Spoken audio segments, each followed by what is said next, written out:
నిజ నిర్ధారణకు అంతిమ నిర్ణయం డిఎన్ఏ టెస్ట్.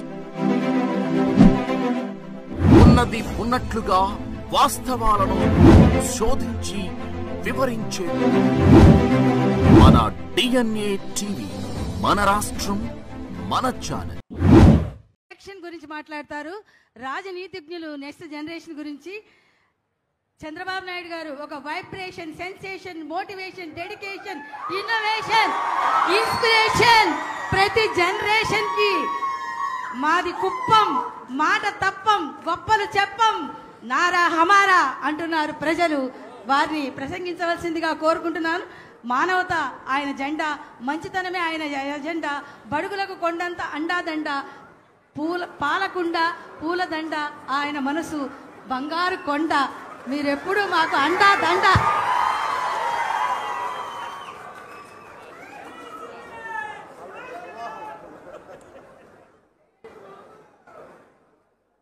ఉప ముఖ్యమంత్రి, అటవీ శాఖ, పర్యావరణ శాఖ,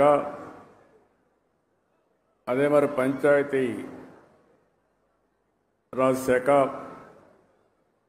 మంత్రివర్యులు, అదే మరిగా ఒక మంచి మిత్రుడు శ్రీ పవన్ కళ్యాణ్ గారు, సహచర మంత్రివర్గ సభ్యులు, వేదికపై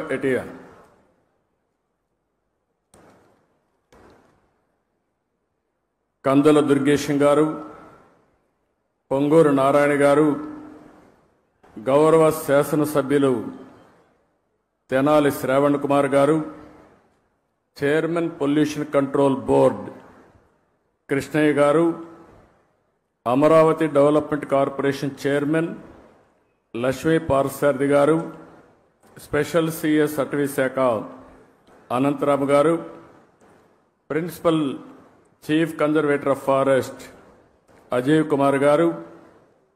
ఇప్పుడే మీరు చూస్తున్నారు, మొన్నటి వరకు మనం రామయ్య గారిని చూశాం, మొన్నే ఆయన చనిపోయాడు. ఈరోజు నల్లమల అడవుల పరిరక్షణ కోసం జీవితాన్ని అంకితం చేసినటువంటి అంకారావు గారు మనస్ఫూర్తిగా మనందరికీ ఒక స్ఫూర్తి. అలాంటి వ్యక్తి ఇక్కడ ఉన్నాడు. ఇంకొక పక్క chairman environment management corporation Dinesh Reddy గారు, 10వ తరగతి అమ్మాయి, చాలా బాగా చేసింది, మనందరి దగ్గర ప్రతిజ్ఞ చేయించింది కుమారి లావణ్య. నేను ఇప్పుడే అడిగాను అమ్మాయిని, ఏంటమ్మా ఏం చదువుతున్నావు? 10th క్లాస్ అనింది. 10th క్లాస్ అయినాక ఏం చేస్తామని అడిగాను. ఇంటర్మీడియట్లో బైపీసీ అనింది. అంటే డాక్టర్ అవుతావా అంటే తప్పకుండా డాక్టర్ అయి పేద ప్రజలకు సేవ చేస్తానని ఘంటాపదంగా చెప్పింది. ఒక యాస్పిరేషన్తో చదువుకుంటున్నటువంటి విద్యార్థిని. అదేవిధంగా ఈ కార్యక్రమానికి ఇచ్చేసిన ప్రజాప్రతినిధులకి, పెద్దలకు, ఈరోజు 1000 మంది విద్యార్థులతో మొక్కలు నాటే కార్యక్రమానికి శ్రీకారం చుట్టాం. ఈరోజు మీరు చేసిన కార్యక్రమం అమరావతిలో ఒక చరిత్ర సృష్టించబోతుంది. ఈరోజు ఒక్కరోజే మన మిత్రులు ఉప ముఖ్యమంత్రి గారు చెప్పినట్టు 1 కోటి చెట్లను నాటుతున్నాం. ఈ సంవత్సరం 5 కోట్ల మొక్కలు నాటబోతున్నాం. అయితే ఈ 5 కోట్లే కాకుండా 50% గ్రీన్ కవర్ ఈ రాష్ట్రంలో ఉండాలి. 50% గ్రీన్ కవర్ ఉంటే దానివల్ల ఇంపాక్ట్ ఏ విధంగా ఉంటుందో మనం అందరం కూడా ఆచరించి దేశానికే కాకుండా ప్రపంచానికే ఒక ఆదర్శంగా నిలవాల్సిన అవసరం ఉంది. 1972 నుంచి జూన్ 5వ తారీఖున ప్రపంచ పర్యావరణ దినోత్సవాన్ని ఐక్యరాజ్య సమితి ఆధ్వర్యంలో మనం జరుపుకుంటున్నాం. దీనికి కారణం మీరు చూస్తే ఈ సంవత్సరం ఒక సంవత్సరం ఒక థీమ్ ఇస్తారు, ఎండ్ ప్లాస్టిక్ పొల్యూషన్. ప్లాస్టిక్ పొల్యూషన్ని పూర్తిగా దీన్ని కంట్రోల్ చేయాలి. దీనికి ఏ విధంగా రీసైకిల్లో ఇవన్నీ ఉపయోగించాలి అనే విషయంలో అవగాహన పెంచడానికి తీసుకున్నాం. మన రాష్ట్రానికి మనం ఒక్కసారి వస్తే 37,421 చదరపు కిలోమీటర్ల అడవులు ఉన్నాయి. ఇది మొత్తం విస్తీర్ణంలో 22.96%. ఈరోజు మన రాష్ట్రానికి ఒక పెద్ద అడ్వాంటేజ్ ఏంటంటే అడవుల్లో చెట్లు ఉండడమే కాకుండా రాయలసీమలో నల్లమలై ఫారెస్ట్ ఉంది. అదే రాయలసీమలో హార్టికల్చర్ పెద్ద ఎత్తున అభివృద్ధి అవుతా ఉంది. ఎప్పుడైతే హార్టికల్చర్ బాగా అభివృద్ధి అయ్యే కొందికి ప్లెయిన్ ఏరియాలో కూడా చెట్లు వస్తున్నాయి. దీనివల్ల గ్రీన్ కవర్ పెద్ద ఎత్తున పెరిగింది. దీనికి ఉదాహరణగా మీరు చూస్తే ఈరోజు రాష్ట్రంలో 30.05% గ్రీన్ కవర్ ఉండే రాష్ట్రం మంది. దీన్ని 50% తీసుకుపోవాలనేది మనందరి లక్ష్యం. ఒకప్పుడు నేను 2 ఏళ్ళు 3 ఏళ్ళు చెట్లు కూడా ఉండేటివి, పెద్ద చెట్లు నాటేవాళ్ళం. ఒకప్పుడు కాంగ్రెస్ పరిపాలనలో మీరు ఒకసారి చూస్తే చెట్లు నాటడం అంటే వాళ్ళకి అవగాహన ఉండేది కాదు. ఫోటో కోసం చెట్టు నాటి ఫోటో అయిపోతానే చెట్టు ఎక్కడుందో కనపడేది కాదు. తర్వాత ఇటీవల గవర్నమెంట్ వచ్చింది.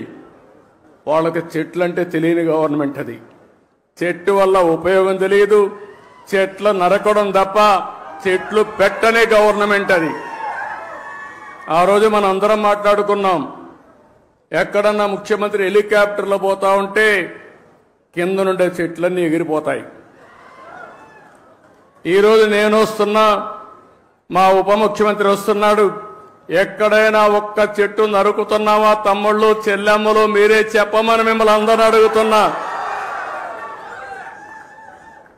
చెట్లు పెంచడం బాధ్యత, చెట్లు నరకడం దుర్మార్గం. కొన్ని దేశాల్లో అయితే శాశ్వతంగా జైల్లో పెడతారు చెట్లు నరికితే. చెట్టు నరకాలంటే కూడా ప్రభుత్వ పర్మిషన్ ఇస్తే తప్ప చెట్టు నరకడానికి వీల్లేదు. చెట్టు నరికితే మనిషిని చంపినటువంటి నేరంగా చిత్రీకరించి వాళ్ళపైన యాక్షన్ తీసుకునే పరిస్థితి వస్తుంది. అందుకే నేను మిమ్మల్ని ఒకటే కోరుతున్నాం, 4-5 సంవత్సరాల్లో మన రాష్ట్రం కనీసం 37% గ్రీన్ కవర్ కావాల్సిన అవసరం ఉంది. దీనికి హార్టికల్చర్ డెవలప్ చేస్తాం. ఇప్పుడే పవన్ కళ్యాణ్ గారు చెప్పారు చాలా స్పష్టంగా. ఎప్పుడు కూడా నాకు ఒక అనిపిస్తుంది, ఇవన్నీ మనం అనుకోవడం, ఇవన్నీ కానీ ఆచరించగలిగితే నేను ఒక మాట అడుగుతున్నా ఇక్కడ ఉండే వాళ్ళందరినీ, మీ లైఫ్లో 10 చెట్ల కంటే ఎక్కువ పెట్టి మేము పెంచుతున్నామని చేలిపైకెత్తండి. 10 చెట్ల కంటే ఎక్కువ. ఓకే, అందరూ ఆక్సిజన్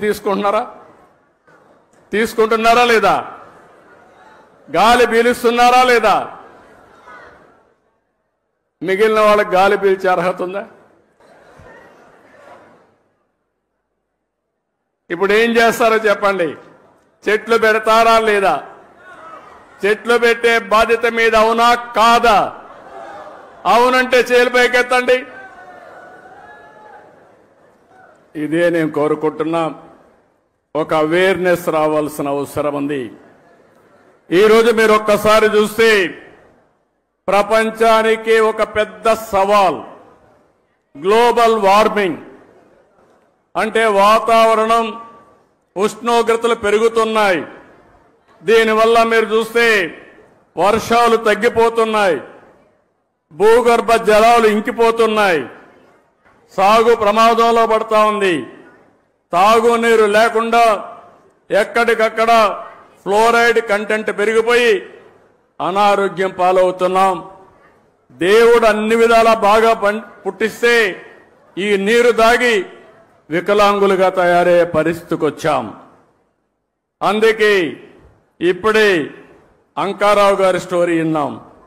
మనమందరం చిన్నప్పుడు చదువుకునే వాళ్ళం, నేను కూడా చదువుకున్నాం. ఆ రోజు మీరు చూస్తే ఆ కథ ఒకసారి చూస్తే ఒక వృద్ధుడు చెట్టు పెడతా ఉంటాడు. రాజు అక్కడికి వస్తాడు. ఆ వృద్ధుడికి వయసు అయిపోయింది. అతన్ని చూసి అడుగుతాడు ఆసక్తిగా, నీ వయసు అయిపోయింది, ఇప్పుడు చెట్టు పెడుతున్నావు, ఈ చెట్టు ఫలాలను తింటావా అని అడుగుతాడు. అప్పుడు ఆ వృద్ధుడు చెప్తాడు, మహారాజా, పక్కన చెట్టు ఉంది చూడు, మా పూర్వీకులు పెట్టారు, దాని ఫలాలు నేను అనుభవిస్తున్నా. నేను పెట్టే ఈ చెట్ల ఫలితాల్ని నా పూర్వీకులు, మా పిల్లలు అనుభవిస్తారని ఆ వృద్ధుడు చెప్పాడంటే అది విజ్ఞతని మీ అందరికీ తెలియజేస్తున్నా. ఆ విజ్ఞతతో మనందరం ప్రవర్తించాల్సిన అవసరం ఉంది. స్వార్థంతో బ్రతకడం కాదు. అలాంటివన్నీ కూడా మనం ఒక్కసారి ఆలోచించుకుని ఆ తాత చెప్పే కథే మనకు ఒక ఆదర్శం. ఇప్పుడు అంకారావు చేసిన పనే మనందరికీ ఒక ఆదర్శం అని చెప్పి మీ అందరికీ తెలియజేస్తున్నా. నాకు ఒకసారి ఎప్పుడూ నాకు గుర్తుండేవాడు, ట్రీ మ్యాన్గా గుర్తింపయ్యాడు. ఆ రోజు పద్మశ్రీ వనజీవి రామయ్య నా దగ్గరికి ఎప్పుడూ వచ్చేవాడు. ఎప్పుడు వచ్చినా ఒక చెట్టు తీసుకొచ్చేవాడు. ఊరూరు తిరిగేవాడు. అందరికీ విత్తనాలు పంచేవాడు. సంవత్సరం వచ్చి నాకు రిపోర్ట్ చేసేవాడు. నేను ఈ కార్యక్రమాలు చేస్తా ఉంటే ఆయన ఎప్పటికప్పుడు ప్రోత్సాహపడి ఉత్సాహవంతుడై రోజుకు ఒక మొక్క నాటేవాడు. ఆయన నాటడమే కాదు, అందరి దగ్గర నాటిచ్చేవాడు. ఆ చెట్లను పెంచే కార్యక్రమాన్ని కూడా ఆయన నిర్వహించాడు. అందుకే కేంద్ర ప్రభుత్వం పద్మశ్రీ అవార్డు ఇచ్చింది. దీన్ని మనస్ఫూర్తిగా నేను అభినందిస్తున్నాను. ఆయన ఒక్కసారి స్మరించుకోవాల్సిన బాధ్యత మనందరిపైన ఉందని చెప్పి కూడా నేను మీకు తెలియజేస్తున్నా. ఈరోజు మనం అందరం కూడా గుర్తుపెట్టుకోవాల్సింది స్వర్ణాంధ్ర, స్వచ్ఛాంధ్ర. స్వర్ణాంధ్ర అనగానే ఏదో ఎక్కువ ఆదాయం రావాలి. నేను అందుకే చాలా స్పష్టంగా చెప్పాను. స్వర్ణాంధ్ర అంటే ఆదాయం పెరగాలి, ఆరోగ్యం బాగుండాలి, ఆనందంగా ఉండాలి. వెల్తీ, హెల్తీ, హ్యాపీ సొసైటీ కోసం మనం పనిచేస్తున్నాం. ఇది జరగాలంటే పర్యావరణాన్ని కాపాడుకోవాలి. పెద్ద ఎత్తున ఈరోజు నేను చూశాను ఒక స్టాల్ కూడా. ఇక్కడ మా మంత్రి నారాయణ గారు ఉన్నారు. ఉప ముఖ్యమంత్రి గారి దగ్గర 2 బాధ్యతలు ఉన్నాయి. ఒకటి మీరు చూస్తే ఎన్విరాన్మెంట్, ఫారెస్ట్ ఉంది. దీనివల్ల మనందరినీ ఆరోగ్యం కాపాడాలంటే ఫారెస్ట్ మినిస్టర్గా ఉప ముఖ్యమంత్రి గారు చాలా కీలకం అని చెప్పి కూడా నేను మీకు తెలియజేస్తున్నా. నా మనసుకు దగ్గరుండే సబ్జెక్టు పర్యావరణం, చెట్లు పెంచే కార్యక్రమం అని చెప్పి కూడా నేను మీకు తెలియజేస్తున్నాను. ఈరోజు ఇక్కడ ఒక విషయం ఆలోచిస్తే, నేను చిన్నప్పుడు హై స్కూల్కి పోయేవాడిని. మా ఊరి నుంచి 6 కిలోమీటర్లు నడవాలి, కొన్ని రోజులు సైకిల్లో పోయేవాడిని. మా ఊర్లో ఒక ఆయన సోషల్ యాక్టివిస్ట్ ఉండేవాడు, కేశవయ్య నాయుడు గారిని. ఆయన పని ఎక్కడన్నా అడవుల్లోకి మేకలు వచ్చినా, అటవీ సంపద ఎవరన్నా కొట్టేస్తా ఉన్నా పిటిషన్లు పెట్టి యాక్షన్ తీసుకునే కార్యక్రమం చేసేవాడు. ఆ రోజు ఒకరోజు మేము వెళ్తా ఉంటే మమ్మల్ని అందరినీ పిలిచి ఇది కాపాడాలి, మీ సహకారం కావాలని చెప్పి మా దగ్గర ఫారెస్ట్ ఆఫీసర్లకు ఫోన్లు చేపించాడు, మా దగ్గర లెటర్లు పెట్టించాడు. దానివల్ల ఫారెస్ట్ ఆఫీసర్లు వచ్చి ఇమీడియట్గా యాక్షన్ తీసుకునేవాళ్ళు.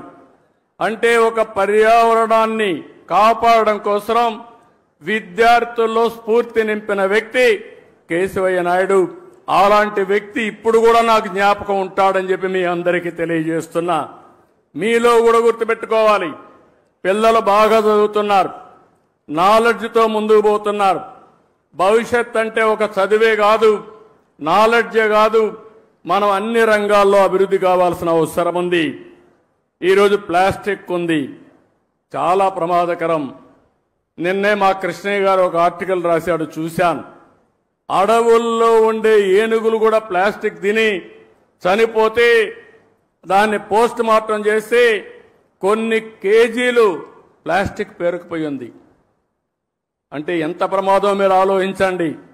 ఈరోజు మనం తినే తిండి కూడా ప్లాస్టిక్ అంతా ఉపయోగించిన తిండి మనం తింటున్నాం. మన పొలాలకేసి అవి అదే విధంగా తయారయ్యే పరిస్థితి వచ్చింది. మన పశువులు కూడా ఈ ప్లాస్టిక్ ఇవన్నీ తిని ఆ పాలు మనం తాగుతున్నామంటే ఎంత వాతావరణాన్ని కాలుష్యం చేస్తున్నామో మనం గుర్తుపెట్టుకోవాల్సిన అవసరం ఉంది. అందుకే ఈ ప్రభుత్వం స్పష్టంగా స్వచ్ఛ ఆంధ్రప్రదేశ్ 3వ శనివారం నిర్వహిస్తున్నాం. నేను ఒకటే మీకు హామీ ఇస్తున్నా, రాష్ట్రంలో ఎక్కడ కూడా చెత్త కాదు, చెత్త నుంచి సంపద సృష్టించే అవకాశం మనకుందని చెప్పి కూడా నిరూపిస్తామని మరొక్కసారి మీ అందరికీ విజ్ఞప్తి చేస్తున్నాను. అందుకే ఈరోజు చూస్తే గుంటూరులో మీరు చూస్తున్నారు, చెత్త నుంచి ఎనర్జీ కరెంట్ ఉత్పత్తి చేసే ప్లాంట్ పెట్టాం. విశాఖపట్నంలో పెట్టాం. ఇప్పటికీ అన్ని ప్లాంట్స్ పెట్టి కంప్లీట్ చేసేవాళ్ళం. కానీ గడిచిన ప్రభుత్వం దీనిపైన కూడా సీత కన్నేశారు. దీనివల్ల ఇబ్బంది పడ్డాం. ఈరోజు నేను ఒకటే హామీ ఇస్తున్నాను, రాబోయే 3 సంవత్సరాల్లో ఇంకా ఒక 3 వేస్ట్ టు ఎనర్జీ ప్లాంట్స్ వస్తాయి. పట్టణ ప్రాంతాల్లో 90% చెత్తంతా తీసి పొడి చెత్త తీసి ఎనర్జీగా చేసే పరిస్థితి వస్తుంది. రెండోది, గ్రామీణ ప్రాంతాల్లో మిమ్మల్ని అందరినీ ఒకటే కోరుతున్నాను, ఏదైతే ఇంత మునిపి వేస్ట్ కాంపోస్ట్ కింద కొన్ని సెంటర్లు పెట్టాం. ఇక్కడి నుంచి ప్రతి ఒక్క ఇంటి దగ్గర చెత్త కలెక్ట్ చేయాల్సిన అవసరం ఉంది. అందులో నుంచి ప్రోడక్ట్స్ అన్ని సెగ్రిగేట్ చేయాలి. ఏది కూడా వేస్ట్ కాదు, అన్ని రీసైక్లింగ్ ఉపయోగపడతాయి. ఈరోజు ప్లాస్టిక్ ని మళ్ళా ప్లాస్టిక్ గాని ఇప్పుడే ఒక ఎగ్జిబిషన్ పెట్టారు. అనేక వస్తువులు తయారు చేస్తున్నారు. ఒక పక్క మన వరి నుంచి కూడా ఏదైతే వేస్ట్ ఉందో గడ్డితో కూడా కరెంట్ ఉత్పత్తి చేయడం, లేకుంటే బయోఫ్యూయల్ తయారు చేయడం అవకాశాలు ఉన్నాయి. ఈ విధంగా ఏదైనా పెంకులుంటే సీసం ఉంటే మళ్ళా రీసైక్లింగ్ ఉపయోగించుకుంటాం. ఏవన్ మన కార్లకు ఉపయోగపడే వేస్ట్ ఏదైనా ఉంటే అలాంటి వేస్ట్ కూడా ఇంజన్లు కానీ అవన్నీ రీసైక్లింగ్ ఉపయోగపడే పరిస్థితి వస్తుంది. దీన్నే సర్క్యులర్ ఎకానమీ అని పిలుస్తున్నాం. రాబోయే 1 సంవత్సరంలో ఇవన్నీ కూడా డెమాన్స్ట్రేట్ చేసి ఆంధ్రప్రదేశ్ రాష్ట్రంలో ఏది వేస్ట్ కాదు, వేస్ట్ నుంచి సంపద సృష్టించే మార్గానికి అవసరమైన ఇన్సెంటివ్స్ ఇచ్చే బాధ్యత ఈ ప్రభుత్వాన్ని చెప్పి మరొక్కసారి మీ అందరికీ తెలియజేస్తున్నా. ఎందుకు నేను ఈ మాట వాడుతున్నానంటే ఇది ఎవ్వరికి అనుకుంటూనే ఉన్నాం, శ్రద్ధ పెట్టడం లేదు, ప్రభుత్వాలు పాలసీలు తేవడం లేదు, మీరు కూడా పట్టించుకోకుండా మన అనారోగ్యానికి మనమే కారణం అవుతున్నాం. ఈరోజు ఈ యొక్క రీసైక్లింగ్ సర్క్యులర్ ఎకానమీకి ఇప్పటికే 87 మున్సిపాలిటీల్లో 157 ఆర్ఆర్ సెంటర్లు కూడా ఏర్పాటు చేశాం. ఇదే కార్యక్రమానికి రాబోయే రోజుల్లో 17 కార్పొరేషన్లు వచ్చే జూలై 5 నాటికి, ఇప్పటికైతే అక్టోబర్ 2కు 17 కార్పొరేషన్లు వస్తున్నాయి. వచ్చే ఏడాది జూన్ 5కి మొత్తం రాష్ట్రాన్ని సింగిల్ యూజ్డ్ ప్లాస్టిక్ రహితంగా మారుస్తాం. ఇలాంటి కార్యక్రమాలతో ముందుకు పోతున్నాం. ఇంకోటి కూడా మీ అందరికీ విజ్ఞప్తి చేస్తున్నాం. ఈరోజు మనందరం కూడా ఒక ఆలోచన చేయాలి. ఇంట్లో పొడి చెత్త వస్తుంది, తడి చెత్త వస్తుంది. పొడి చెత్త మీరంతా కూడా వేరు చేసి అవసరమైతే తడి చెత్తని మీ ఇంట్లోనే కాంపోస్ట్ గా తయారు చేసుకుని మీరు రూఫ్ టాప్ గార్డెన్ కానీ ఇంట్లో కిచెన్ గార్డెన్ కానీ ఇవన్నీ పెట్టుకొని మీరే కావాల్సినటువంటి కూరగాయలు పండించుకునే అవకాశం వస్తుంది. ఇది కూడా ప్రతి ఒక్కరూ చేయాల్సిన అవసరం ఉంది. పొడి చెత్త కలెక్ట్ చేసుకుని రీసైక్లింగ్ పంపిస్తాం. దీనికి కూడా కొన్ని సెంటర్లు కూడా ఏర్పాటు చేస్తున్నాం. ఎక్కడికక్కడ ఆ సెంటర్లు చేసి ఎక్కడ కూడా రోడ్డు మీద ఏ వేస్ట్ కనపడకుండా పూర్తి చేసే బాధ్యత ప్రభుత్వం తీసుకుంటాం. ఈరోజు ఒక ఉదాహరణ మీరు చూస్తే ఈ విషయంలో అందరం కూడా అప్రమత్తంగా ఉండాల్సిన అవసరం ఉంది.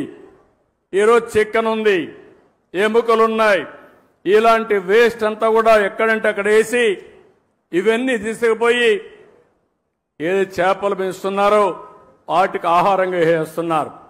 దీనివల్ల చాలా వరకు నష్టం జరుగుతూ ఉంది. చేపలు కూడా అనారోగ్యం పాలవుతున్నాయి. పెరిగిన కలుషితమైన వాతావరణాలు పెరుగుతున్నాయి. దీనివల్ల మనకు నష్టం వస్తూ ఉంది. అందుకే కొన్ని అయితే దీన్ని ప్రాపర్గా సర్క్యులర్ ఎకానమీ పంపిస్తే రీసైకిల్ చేసి మంచి ప్రోటీన్గా తయారు చేసే అవకాశం వస్తుంది. ఇలాంటివన్నీ కూడా చేపల నుంచి వచ్చే వేస్ట్ కానీ, చికెన్ నుంచి వచ్చే వేస్ట్ కానీ, మన ఇంట్లో నుంచి వచ్చే వేస్ట్ కానీ, ఇవన్నీ కూడా సర్క్యులర్ ఎకానమీ ద్వారా పూర్తిగా మళ్ళా రీసైక్లింగ్ ఉపయోగిస్తామని చెప్పి కూడా నేను మీకు తెలియజేస్తున్నా. ఇంకో పక్క నేను మిమ్మల్ని అందరినీ ఒకటే కోరుతున్నాను. ఉప ముఖ్యమంత్రి గారు ఒకటి చెప్పారు, నేను ఆయన్ని వాచ్ చేస్తున్నాను. మంచి మిత్రుడైన ఇటీవల కాలంలో మేమందరం కలిసి పనిచేశాం. ఫస్ట్ టైం మీరు చూస్తే తెలుగుదేశం, జనసేన, బీజేపీ కలిసి పోటీ చేస్తే బంపర్ హిట్ అయింది. సక్సెస్ రేట్ 94% గెలిచాం. ఇది ఒక చరిత్ర. అది నిన్నటికి 1 year అయింది. నిన్న 1 yearతో ఎప్పుడు కూడా జూన్ 4వ తారీఖు ఆంధ్ర రాష్ట్రం విధ్వంసం నుంచి ఏదైతే రాష్ట్ర పునర్నిర్మాణం వైపు ప్రయాణం ప్రారంభించాం. ఒక సంవత్సరంలో అనేక కార్యక్రమాలు మనం చేసుకొని ముందుకు పోతున్నాం. ఈరోజు వినూత్నమైన కార్యక్రమాలకి శ్రీకారం చుట్టాం. ఒకటి మీరు చూస్తే సర్క్యులర్ ఎకానమీ, 2 మీరు చూస్తే ఎక్కడికక్కడ చెట్లు పెట్టే కార్యక్రమం. ఈరోజు మనం డిప్యూటీ సీఎం గారు చెప్పినట్టు నేను ఒకటే ఆశిస్తున్నాను, అన్ని ఫారెస్ట్ ఏరియాల్లో నేను ఇప్పుడే కాదు ఇంత మునిపే అనేక కార్యక్రమాలు చేశాను. ఇప్పుడే అంకారావు గారు ఒక మాట అన్నాడు, చదువుకుంటూ ఆ రోజుల్లో ఇంకుడు గుంతల మాట విన్నాడు, చెట్లు పెట్టే కార్యక్రమం విన్నాడు, ఇంకో పక్క వనము మనం అనే కార్యక్రమం విన్నాడు, వన సంరక్షణ సమితులు పెట్టాం. ఇలాంటి అనేక వినూత్నమైన కార్యక్రమాలతో రిడ్జ్ టు వ్యాలీ కాన్సెప్ట్ పెట్టాం. ఫారెస్ట్ ఏరియా చుట్టూరంతా కూడా కంటూ ట్రెంచెస్ కొట్టాం. అదే మరి ఫారెస్ట్ లో చెక్ డ్యాములు కట్టాం. ఫారెస్ట్ లో ఎక్కడికక్కడ ఇంకుడు గుంతలు పెట్టి అక్కడ పడిన నీళ్ని అక్కడనే భూగర్భ జలాలుగా మార్చాం. ఇంకో పక్క ఫారెస్ట్ ఏరియాలో మూలికలతో గార్డెన్స్ పెట్టే కార్యక్రమానికి శ్రీకారం చుట్టాం. ఇలాంటి అనేక కార్యక్రమాలతో మనం ముందుకు పోయాం. ఈరోజు ఆ స్ఫూర్తిని మళ్ళా తీసుకొద్దాం. ఈరోజు నల్లమలై ఫారెస్ట్ ఉంది. ఔషధ మొక్కలకు నల్లమలై ఫారెస్ట్ ఒక బ్రహ్మాండమైన కేంద్రం. ప్రపంచంలో ఎక్కడా లేనటువంటి రెడ్ శాండ్లు ఉండే ఏరియా నల్లమలై ఫారెస్ట్. ఒక్క రెడ్ శాండ్లే కాదు, ఈరోజు ఆ ప్రాంతంలో అనేక మూలికలు ఉన్నాయి. ఈ మూలికలను పరిరక్షించుకోకుండా అనేక ఇబ్బందులు పడుతున్నాం. ఈరోజు ఫారెస్ట్ ఏరియాల్లో ఏవైతే ఫైర్ ఉందో ఇది చాలా ప్రమాదకరం. ఏది తెలిసి తెలియనటువంటి జ్ఞానంతో ఏదో తగలబెడితే ఫ్రెష్గా గడ్డి వస్తుందని అనవసరమైన కార్యక్రమాలు చేసే పరిస్థితికి వచ్చారు. అయితే ఈరోజు మనం ఇంకొక పక్కన చూస్తే ఒకప్పుడు అడవుల్లోకి మేకలు గాని గొర్రెలు పోయేటివి. ఇప్పుడు అడవులకు పోకుండా ఇంటి దగ్గరే పెంచుకునే అవకాశాలు వచ్చాయి. దీన్ని మనం ప్రోత్సహించగలిగితే ఎవరైతే ఈ పశువుల వల్ల ముఖ్యంగా గొర్రెల వల్ల మేకల వల్ల ఆదాయం పొందుతున్నారో వాళ్లకు పూర్తిగా ఇంటి దగ్గరనే పెంచుకునే అవకాశం వస్తుంది. ఒకప్పుడు ఆవులంటే నేరుగా అడవులకు తీసుకుపోయేవాళ్ళం. ఇప్పుడు ఆవులన్నీ ఇంటి దగ్గరనే పెంచుకునే పరిస్థితి వచ్చింది. పాడి పరిశ్రమ పెరిగిందని చెప్పి కూడా నేను మీకు తెలియజేస్తున్నా. ఇలాంటి విధానాలతో మనం ముందుకు పోదాం. ఇంకో పక్క ఒక వినూత్నమైన కార్యక్రమానికి ఈరోజు శ్రీకారం చుట్టారు. మన వాళ్ళు అందరికి కూడా రాఖీలు కట్టడం.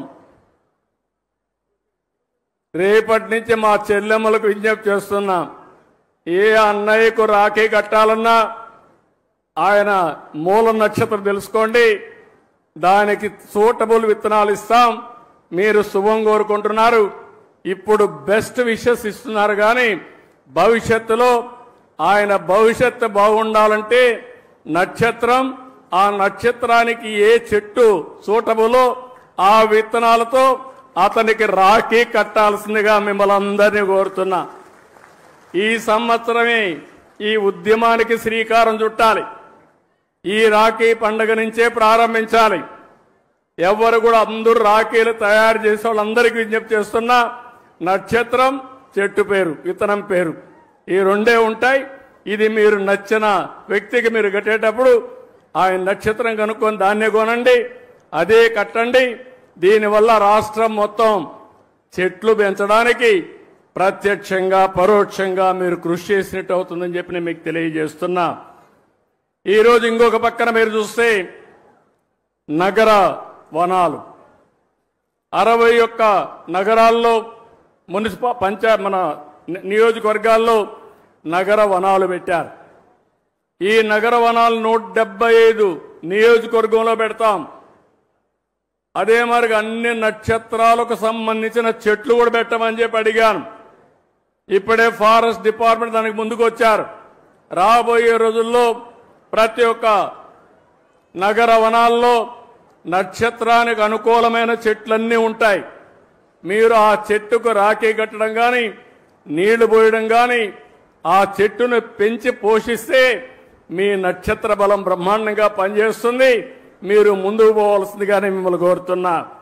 ఎప్పుడు కూడా అన్ని రిలీజియన్స్ కూడా, హిందూయిజం కానీ, లేకపోతే ముస్లిం ఇది కానీ, ఇస్లాం కానీ, క్రిస్టియానిటీ కానీ, అందరూ కూడా నేచర్ని ప్రేమించమన్నారు తప్ప నేచర్ని ద్వేషించమని ఎవరు చెప్పలేదు. ఈ విషయం కూడా మీరు గుర్తుపెట్టుకోవాల్సిన అవసరం ఉంది. ఈరోజు ఇంకొక పక్కన అమరావతి, ఈరోజు ఒక మంచి కార్యక్రమానికి శ్రీకారం చుట్టాం. అమరావతి రాబోయే రోజుల్లో భావితరాల భవిష్యత్తుకు ఒక దిక్చూతిగా తయారవుతుంది. దేవతల రాజధాని అమరావతి, ప్రజా రాజధాని అమరావతి. ఆ అమరావతిలో మనందరం ఉండడం మనందరి అదృష్టమని మరొక్కసారి మీ అందరికీ విజ్ఞప్తి చేస్తున్నా. ఈ అమరావతి భవిష్యత్తులో ఒక బ్రహ్మాండమైన సిటీగా తయారవుతుంది. అందులో కూడా మీరు చూస్తే బ్లూ సిటీగా, గ్రీన్ సిటీగా, ఒక సుందరమైన నగరంగా ఈ అమరావతిని ఏర్పాటు చేస్తామని మీ అందరికీ విజ్ఞప్తి చేస్తున్నాను. ఈరోజు ఇక్కడ చెట్లు పెట్టాం. ఈ చెట్లయితే 16 రకాల చెట్లు ఈరోజు ఇక్కడ పెట్టడం జరిగింది. మియావాకి జపాన్ గార్డెన్ ఇది. అది 3 సంవత్సరాలు మనం మెయింటైన్ చేస్తే తర్వాత మెయింటెనెన్స్ అవసరం లేదు, ఆటోమేటిక్గా పెరుగుతుంది, బ్రహ్మాండంగా గ్రీనరీ వస్తుంది. ఇది ప్రపంచానికి ఒక ఆదర్శం. అలాంటి మియావాకి గార్డెన్లు ఇక్కడ పెడతాం. ఇది కాకుండా ఇదే సిటీలో కొన్ని దేశాల గార్డెన్స్ కూడా పెడతాం. ఒక పక్కన మీరు చూస్తే చైనీస్ గార్డెన్ కానీ, కొరియా గార్డెన్ కానీ, జపాన్ గార్డెన్ కానీ, ఇలాంటి వివిధ దేశాల్లో మంచి గార్డెన్స్ ఉంటే అవన్నీ తీసుకొచ్చి ఇక్కడ అభివృద్ధి చేసే పరిస్థితి తీసుకొస్తాం. దీనివల్ల చాలా వరకు ఉపయోగం వస్తుంది. పర్యాటక రంగం పెరిగే అవకాశం వస్తుంది. ఇంకొక విషయం మీ అందరికీ విజ్ఞప్తి చేస్తున్నాను. ఒకప్పుడు కరెంటు లేని పరిస్థితి, ఈరోజు మనం ఇంటి దగ్గరనే కరెంటు ఉత్పత్తి చేసుకునే పరిస్థితి. దీనివల్ల పర్యావరణం పరిరక్షించబడుతుంది. నేను అందుకనే ఒక పాలసీ కూడా కేంద్రం తీసుకొస్తే దాన్ని అమలు చేస్తున్నాం. ఎస్సీలకు అందరికీ 2 కిలోవాట్లు అంటే 240 మెగావాట్లు కరెంటు ఉచితంగా ఏర్పాటు చేసుకోవడానికి ఏర్పాటు చేస్తాం. వాళ్ళ కరెంటు మిగిలితే గ్రిడ్కి ఇవ్వచ్చు, వాళ్ళ కరెంట్ అవసరమైతే తిరిగి తీసుకోవచ్చు. వాళ్ళు ఉపయోగించుకున్న దానికంటే ఎక్కువ కరెంట్ ఉత్పత్తి అయితే డబ్బులు ఇచ్చే ఏర్పాటు కూడా చేస్తాం. వెనుకబడిన వర్గాలకి దగ్గర 98,000 రూపాయలు సబ్సిడీ ఇస్తాం. 3 కిలోవాట్లు పెట్టుకోవచ్చు. ఆ తర్వాత కరెంటు ఛార్జీలు కట్టే పరిస్థితి ఉండదు. అలాంటి వినూత్నమైన కార్యక్రమాలకు శ్రీకారం చుట్టాం. అదే మరి రైతులందరికీ విజ్ఞప్తి చేస్తున్నాం. కుసుమ్ కింద మీరు ఎవరైనా సరే మీ బోర్వెల్స్ కరెంటు కావాలంటే ఫ్రీగా సోలార్ పంప్ సెట్లు పెట్టిస్తాం. మీరు వాడుకోండి. మిగిలిన కరెంటు మీ ఇంటికి వాడుకోండి. ఇంకా కరెంటు మిగిలితే మీ వాహనాల్ని ఈవీఎం కింద కన్వర్ట్ చేసుకునే అవకాశం కూడా మీకుంటుంది. అంటే మీ పంటలు పండించుకోవచ్చు. అదే మరిగా మీ ఇండ్లకు కరెంటు వాడుకోవచ్చు. మీ వాహనాలకి ఉచితంగా కరెంటు వాడుకోవచ్చు, ఛార్జ్ చేసుకోవచ్చు. దానివల్ల ఒక్క పైసా ఖర్చు కాకుండా మీరు ముందుకు పోయే అవకాశం ఉంటుంది. కరెంటు విషయంలో ఈ ప్రభుత్వానికి చాలా స్పష్టత ఉంది. గ్రీన్ ఎనర్జీ రావాలి, థర్మల్ ఎనర్జీ పోవాలి, పొల్యూషన్ పూర్తిగా కంట్రోల్ చేయాలి. తద్వారా జీవితంలో ఎప్పుడు కూడా మీరు గుర్తుపెట్టుకోవాలి, ఎక్కడైతే ఆక్సిజన్ ఎక్కువ ఉంటుందో, ఎక్కడైతే మంచి గాలి ఉంటుందో అక్కడ ఆరోగ్యం బాగుంటుంది. ఆరోగ్యం బాగుండాలంటే అది మన చేతుల్లో ఉంది. పర్యావరణాన్ని కాపాడుకుని చెట్లు గాని పెద్ద ఎత్తున పెంచితే మన ఆరోగ్యం బాగుంటుంది. ఈ విషయం కూడా మీరు గుర్తుపెట్టుకోవాల్సిన అవసరం ఉంది. ఇది కాకుండా రేపు 21వ తారీఖున ప్రధానమంత్రి నరేంద్ర మోడీ గారి ఆధ్వర్యంలో విశాఖపట్నం కేంద్రంగా ఇంటర్నేషనల్ యోగా డే ప్రారంభిస్తున్నాం. మీ అందరూ ఒకటి గుర్తుపెట్టుకోవాలి. ఇక్కడ అడుగుతున్నా, విశాఖపట్నంలో 21న ఇంటర్నేషనల్ యోగా డే ఉందని తెలిసిన వాళ్ళు ఉంటే చేలు పైకెత్తండి. తెలిసిన వాళ్ళు ఓకే చేలు దించు. తెలియని వాళ్ళు ఉంటే చెప్పండి. ఎవరో లేరు అంటున్నారు. ఓకే, ఎంతమంది యోగా ప్రాక్టీస్ చేస్తున్నారో చెప్పండి. చాలా తక్కువ. అవసరం లేదనుకున్న వాళ్ళు చేలు పైకెత్తండి. యోగా నాకు అవసరం లేదనే వాళ్ళు ఎవరో లేరు. కానీ కొంతమంది చేయడం లేదు. కొన్ని లక్ష్యాలను పెట్టుకున్నాం. రాష్ట్రం మొత్తం ఆ రోజున 1,00,000 కేంద్రాల్లో యోగా ప్రాక్టీస్ చేసి గిన్నిస్ రికార్డ్ బ్రేక్ చేయాలని ఒక లక్ష్యాన్ని పెట్టుకున్నాం. విశాఖపట్నం కేంద్రంగా ఒకే సైట్లో 5 లక్షల మంది యోగా చేయాలని అక్కడ నేనుంటా, మిత్రుడు పవన్ కళ్యాణ్ గారు ఉంటారు, ప్రధానమంత్రి నరేంద్ర మోడీ గారు ఉంటారు. ఇంకో పక్కన 2 కోట్ల మంది 1,00,000 ప్లేసెస్ లో యోగా ప్రాక్టీస్ చేయబోతున్నారు. ఇది ప్రపంచ రికార్డు. ఎక్కడా ఎప్పుడూ జరగని విధంగా 2 కోట్ల మంది మన రాష్ట్రం నుంచి ఇంకా ఇతర రాష్ట్రాల్లో నుంచి కూడా చేస్తున్నారు. ఇది కాకుండా ఇంకొక పక్కన మీరు ఆలోచిస్తే మొత్తం